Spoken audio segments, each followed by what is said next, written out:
WXV 1 round 2 complete, and we were treated to some awesome games. In this video, I'm going to review the 3 games we've just had, as well as previewing round 3, the final round of WXV, including my predictions. So let's get straight into it with Canada versus Ireland. This game was hotly anticipated after Ireland put in a shock result over New Zealand, the reigning world champions, last week in round 1. This meant that all eyes were on them. But as with all results like this, Ireland had shown their hand, which meant that Canada had done their homework and they knew to expect a really hot Ireland side. So we expected a tight-fought encounter, and I thought Canada would just edge it. Now, for the first 25 minutes, it was 0-0. But this was far from being boring, no-scoring rugby. The attack was incredible, but the defence from both sides was even better, with both teams putting in hugely physical defensive performances. The turning point for me in the game was when Ireland lost both their starting props to yellow cards within 30 seconds of each other. Linda the Tighthead receiving her yellow card for an intentional knock-on, and then off the resulting line-out penalty, Dow was the one penalised for pulling the line-out down, and Canada were awarded a penalty try. So it's now an absolute tough ask for Ireland, down to just 13 players against one of the best sides in the world. But they certainly didn't look like they were playing with 13 players. After some impressive phases, Canada get a yellow card of their own, and we're now looking at a 14-13 player game. Ireland kicked a penalty, and it's 7-3. But defending with 13 took its toll, and Claire Gallagher, the 10 for Canada, who had a stormer of a game, receives the ball out wide and scores a great team try. Both Ireland and Canada had great tactical kicking games, and this was shown in the next 2 tries. First up for Canada, Gallagher puts in a huge kick, which is chased really well from Canada. Even though Ireland field it, Canada in so quickly into that breakdown, they win the turnover, and then with quick hands to the number 6, Ombakali, who charges over the line. So the score is now 21-3 to Canada, but Ireland weren't going to roll over. Aoife Wafer, one of Ireland's absolute standout players, a real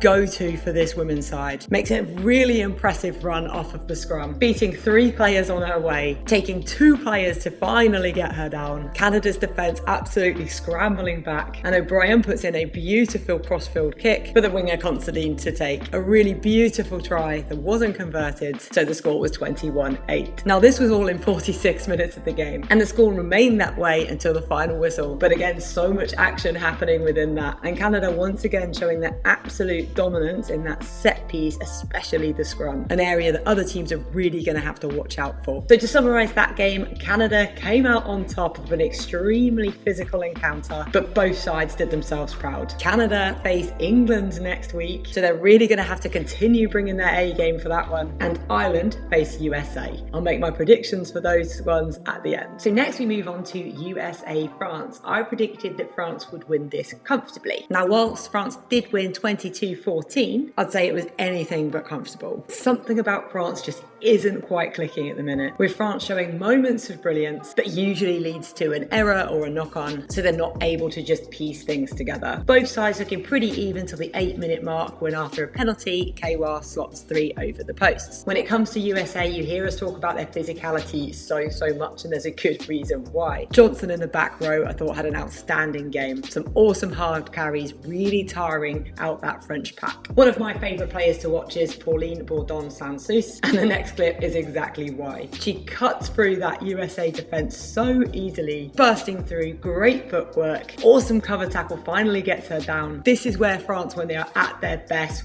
one pass they finish in the corner, but they fumble it and those errors still creep into their game. So they show just how dangerous they could be, but they're just not quite there. Almost looks like they're just not quite playing to a plan, and they're just playing what they see. It takes France just shy of 30 minutes to get their first try. They score through winger Marine Ménager, who's no stranger to that try line. This was largely in part due to another of my favourite players to watch, Gabrielle Vernier from 12, doing a great run, drawing in that USA defence, and then being able to move that ball out and score in the corner. Just before half-time, it looks like USA had struck back with a great driven line-out move, but TMO called it back and try got disallowed for obstruction in that line-out. So France go in ahead at half time after a very scrappy half for them. In the second half, France started to find their feet a little more, and another go-to player for them, Marine's sister, Romain, does a lovely straightening hard line to score France's second try. One of the areas USA seemed to struggle with was their lineouts. This was shown on France's third try. USA underthrow, and Gros gets up, gets the steal, and France are so strong with turnover ball. They play through their phases, and Fellier does an amazing strong finish. She has no rights to score that try. Her impressive body management shows great strength as she finally gets tackled. She turns quickly to present the ball and score. So France are 22-0 up over USA. Then they do the classic French thing, in my opinion,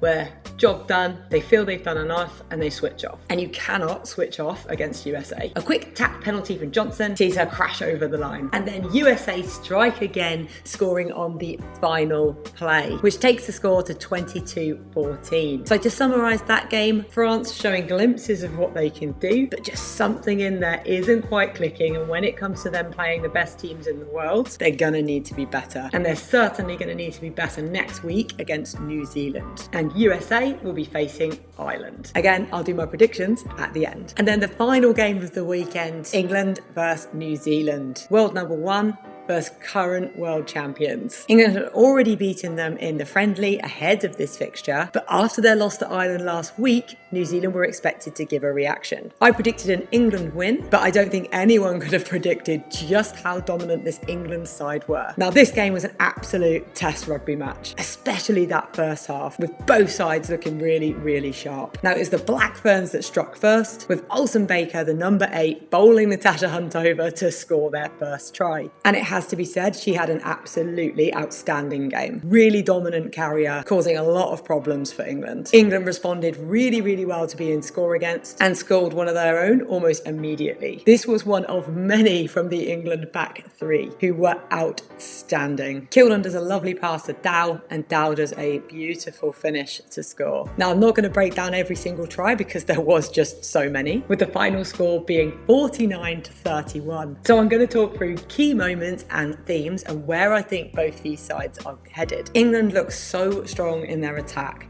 They use the likes of their forwards like Maudemire to give them a really good go-forward platform, and then they unleash their back 3 out wide, with Breach getting a hat-trick and Dow and Kilden getting 2 each as well. So doing some quick maths, and I'm not quick at maths, that's 7 tries for just the back 3. Where England still need a little bit of work is defence. They chalked up 24 missed tackles against New Zealand, which is almost double the missed tackles of the Black Ferns. When you can score as many tries as England do, it doesn't seem to matter, but it is an area that needs a little bit of work if they are looking for perfection. This seemed particularly prevalent in that midfield area, with New Zealand breaking through a couple of times with some great interlinking play to get their scores. Now, I personally loved seeing New Zealand start to play how we expect them to, moving it wide, free playing rugby, good offloads, and actually when you look at the stats for the game, the Black Ferns put in an absolute shift. But England are just too good. It doesn't matter how well you play against them, they are a try-scoring machine. Now, for England as well, I think this is their best game I've seen them play in a while, and you saw exactly why they are world number 1. Now, I've already mentioned the England back 3, but this is more than just finishing, it's their interlink play. They all got a try assist at least, and they worked really hard off their wings to get round and support to add in that extra number. And both Kilden and Dow in particular putting in really big defensive shifts as well. I think there are definitely some selection headaches in there for head coach John Mitchell, but what a great place to be in when you have the strength and depth that England have, that you can have Emily Scarrett on the bench. As for the Black Ferns, great to see them back to their scoring opportunities, playing with confidence, and as I mentioned, Alison Baker being one of their absolute standout players. For them, they now have to go away. They've got under a year until World Cup, and we know just how much they bring their A games to World Cups and especially World Cup finals, but there's a lot of work there that they're going to have to do if they're going to want to beat in-form England side. So to summarise that game, that is Test rugby. That's what we want to see, the quality of a really good England side performing, and Black Ferns back to looking at towards their best, and England for the minute looking pretty unbeatable. But that said, England have to take on Canada next week, who are also unbeaten in this tournament, and New Zealand take on France, a team that is known for causing the Black Ferns problems. So on to those predictions now. So I'll start with England-Canada in this winner takes all game. England, the current WXV1 champions, but Canada looking very, very strong. I'm going to say England will win it, but I think the strength and depth in that England squad when they bring on their bench and when Canada are fatigued, we're going to see a lot of out-wide scores. But definitely cannot wait for that one. Then on to New Zealand, France. With the way both teams are currently performing, you have to say that New Zealand have the edge on France. They put in a great shift against England, and France have looked messy so far in this tournament. But never say never when it comes to France v the Black Ferns. They have a history of causing them problems with their largely unstructured play. But I'm going to go for a New Zealand win. And finally, USA-Ireland. So this one is going to be an interesting game. USA yet to win a game. And to be honest, I don't think that Ireland is going to be the one that's going to change that. Ireland have looked too strong, put in really good performances. They've beaten the world champions. So I'm going to say an Ireland win. Let me know if you think I'm right in the comments or add your predictions too. I'd love to know your thoughts on the games and who your key standout players are. And next week, I'll be adding in my team of the tournament. Thanks for listening. Let's roll on round 3.